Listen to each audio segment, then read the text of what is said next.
Could you imagine, Maura, eating nothing but potatoes for a whole year? Andrew Taylor gets through a staggering 20 kg of spuds every week, and he joins us live now from Melbourne, Australia on Skype. Andrew, you're very welcome to the show. Hi, Andrew. What is going on? Why all these spuds?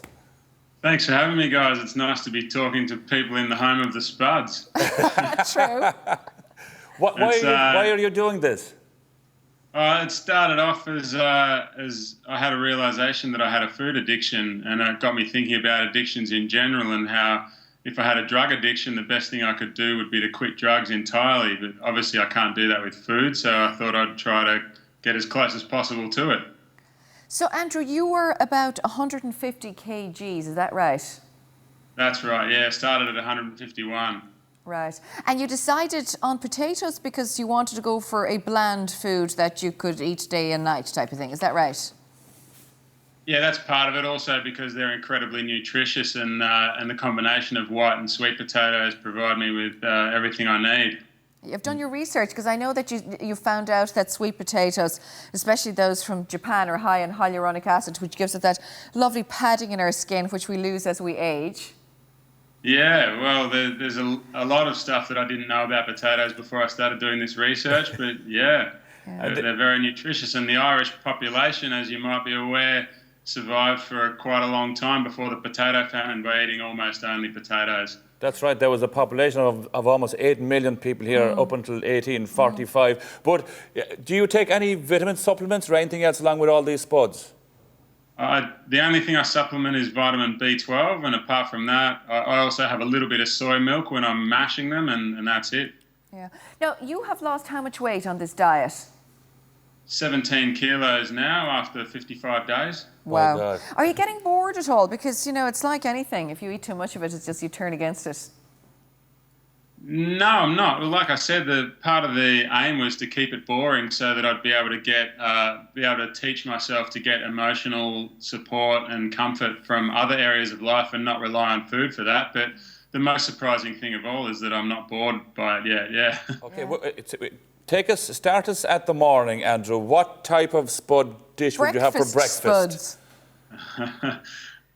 Basically, I've got three go-tos. I've got mashed potatoes, boiled potatoes, and baked potatoes, and I just eat them in any order. Oh my God, that's it. It doesn't matter whatever you feel like in the morning. That's where you go. You go for one of those three. We're looking at you there. Yeah, that's sweet potatoes you're much preparing, I believe. Now, the actress Olivia Munn has recently said that her lovely glowing complexion is down to the humble spud as well. She does look very well. Are you going to continue with this, Andrew? How long are you going to keep this diet up? The plan is until the end of the year. I've got medical supervision and blood tests and all that happening, and I don't see anything going wrong. But if something does go wrong, then I'll obviously stop. But if all goes according to plan, then I'll go to the end of the year. For a fellow who's eating spuds for the last 55 days, you don't look starved, you don't look deprived, and you look happy. Mate, I feel better than ever. I've got plenty of energy, and my brain function, I feel like my mental clarity's better, I'm sleeping better, everything's good, mate. Just one final question, just on the side of the dietary element. I guess a lot of dietitians wouldn't agree with this, because dietitians always say you shouldn't isolate and just eat one food group. And in this case, it's a high carbohydrate diet that we're always seem to be advised against these days. What do you say to those people out there? Well, I've done my research, and I'm not the first person to do this. Like I said, the entire Irish population has done it for a matter of centuries, and they were pretty healthy. And yeah, there's plenty of other examples of people that have done it and been healthy. So I'm satisfied that it's a healthy thing to do. Great.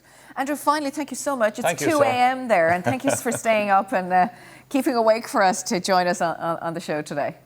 Thank you, No sir. worries. Thanks for having me, guys. And if anyone wants to follow me, they can look me up at Spud Fit on Facebook or YouTube. Brilliant. Okay, brilliant. We'll We put that do up on our own that. Facebook page yeah, as we well, will. Andrew. We'll do that. Thank you. Thanks, Andrew. Thank you. Thanks for having me. More, he does make a great point, I suppose, when you think about the Irish population up until the Great Famine. There was 8 million Irish people there. They and didn't that's just eat spuds, but they though. had mostly spuds and milk. And what else was there? Well, I know from where I'm from, Yeah. being an island, it would be balachi, which is rockfish, Fish, salted. like, yeah, fish. And now and again, they'd have meat, but very rarely, only at But people Christmas. say in the Midlands, no, they wouldn't have had the same access to What fish do as they we have? would have had. I don't know, but Grains, the though. diet was mostly spuds, like. Spud Spuds orientated. and buttermilk, and they used to have a long fingernail to peel the spuds with. Yeah. There you go. See someone with one long fingernail these days, it means a whole other thing. But So, that's Spuds, what of course, do. Deirdre Shockney is with us chatting about what's getting Ireland talking today. What do you reckon, Dee, though? I think I'd die. Oh my God, the boredom. I wouldn't be able to cope with that. I mean, chocolate, basically. Butter. He doesn't even have butter in his spuds. I mean, that's not even a spud. No, not at And all. no dairy, he's having soy as well. Ian O'Doherty looks like a man now who could do that diet. He's in our Dublin studio. Howdy. Howdy, Ian.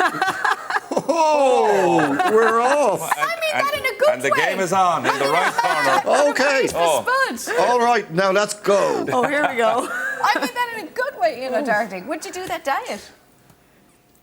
Honestly, I was just when he was talking about it, I was reminded of that scene from Aliens where the person wakes up and goes, "Please kill me now." I mean, Okay, answer to that is no.